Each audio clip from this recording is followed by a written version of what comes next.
ओम शांति। मंच पर उपस्थित सभी डिग्निटरीज और आप सभी को मेरा हार्दिक अभिनंदन। मुझे बहुत ही खुशी है कि मैं इस कार्यक्रम में उपस्थित हूँ, क्योंकि कला और संस्कृति से मेरा बहुत लगाव है। और यहाँ ब्रह्मा कुमारीज में आके हमें जो शिक्षा मिलती है, उससे हमें ये लगता है कि जीवन जीना भी एक कला है और हम अपने जीवन को इतना सुंदर कैसे बना सकते हैं और जो भी हम अचीव करना चाहते हैं वो कैसे कर सकते हैं, हमें इसकी शिक्षा मिलती है। मैं पहली बार ब्रह्मा कुमारीज में 2013 में आई अपनी मम्मी के कहने पर। परिवार से हमेशा ऐसे संस्कार मिले हैं कि परमात्मा से जुड़े रहना और स्पिरिचुअलिटी हमारे जीवन में कितनी महत्वपूर्ण है, और उन्हीं की ब्लेसिंग से, परमात्मा की मदद से मैं अपने जीवन में जो भी करना चाहती थी मैंने सभी कुछ किया। ऐसा कभी नहीं लगा किसी बात की कोई कमी है। लेकिन कभी कभी हम इतने बिजी हो जाते हैं अपने प्रोफेशन में, सब कुछ अचीव करके भी ऐसा लगता है जो खुशी मिलती है वो बहुत थोड़े समय की है, टेम्परेरी है। तो ऐसा क्या हो कि परमानेंट खुशी रहे हमारी लाइफ में और हम महसूस करें कि हम सक्सेसफुल हैं हर पल। तो जब मैं पहली बार यहाँ आई, मुझे योगिनी दीदी से बहुत मदद मिली। मैं बॉम्बे में कोर्स करने के बाद दीदी ने मुझे गाइड किया कि मैं जो ज्ञान है उसे कैसे अपनी ज़िंदगी में धारण करूं और उसे फॉलो करूं। तो दीदी का मैं बहुत बहुत थैंक्स करना चाहती हूं, जो मुझे हर बार माउंट आबू लेकर आई और मुझे गाइडेंस दी। मैं बहुत खुश होती थी यहाँ आकर सभी भाई बहनों से मिलकर, क्योंकि ऐसा वातावरण मैंने और कहीं नहीं देखा। दुनिया में जो कुछ भी देखा है, लेकिन यहाँ कुछ बहुत खास लगा। सबके चेहरे इतने खुशी से भरपूर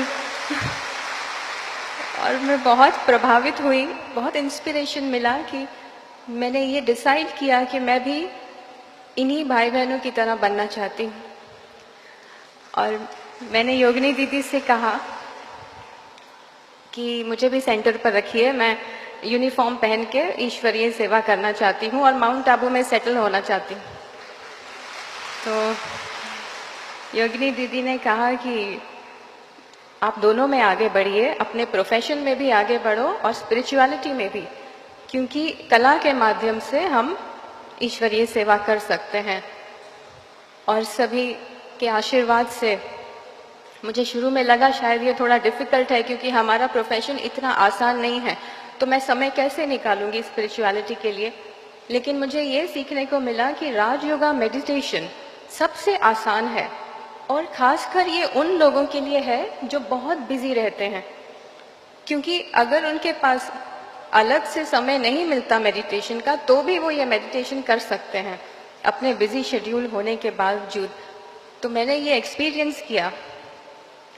तो आज मैं बिजी भी हूँ, और लेकिन मुझे ऐसा लगता है कि सभी के ब्लेसिंग से मैं जो कुछ भी करना चाहती थी मैंने किया। और मैं कोशिश करती हूँ कि जब भी मुझे समय मिले मैं कुछ दिन के लिए माउंट आबू आके क्लासेस अटेंड करूँ और मेडिटेशन करूँ। तो अभी भी कुछ हफ्ते पहले मैंने दीदी को कहा कि मैं कुछ दिन के लिए आना चाहती हूँ, तो उन्होंने कहा कि आप इसी तारीख को आइए कि यहाँ पर ये फंक्शन है और अटेंड करिए। तो इसलिए मैं उनका बहुत बहुत थैंक्स करना चाहती हूँ कि इस कार्यक्रम में आने का योगिनी दीदी ने मुझे निमंत्रण दिया। और जब हम एक कलाकार जब ईश्वर से जुड़ता है, क्योंकि हमें लगता है कला जो है वो परमात्मा का बहुत बड़ा वरदान है, और जितने भी कलाकार हैं वो परमात्मा की विशेष संतान हैं। तो जितना जितना हम परमात्मा से जुड़ते जाते हैं, हमारी कला में और भी निखार होता जाता है, और उसके माध्यम से हम पूरे विश्व में एक अच्छा संदेश दे सकते हैं, ऐसा कार्य कर सकते हैं जिससे समाज में सुख और शांति बनी रहे, और एक स्वस्थ समाज बनाने में एक कलाकार अपनी मदद कर सके। तो ये हमें हमारे लिए बहुत बड़ी अचीवमेंट है कि जितने भी कलाकार हैं कि उन्हें परमात्मा की विशेष मदद मिलती रहती है।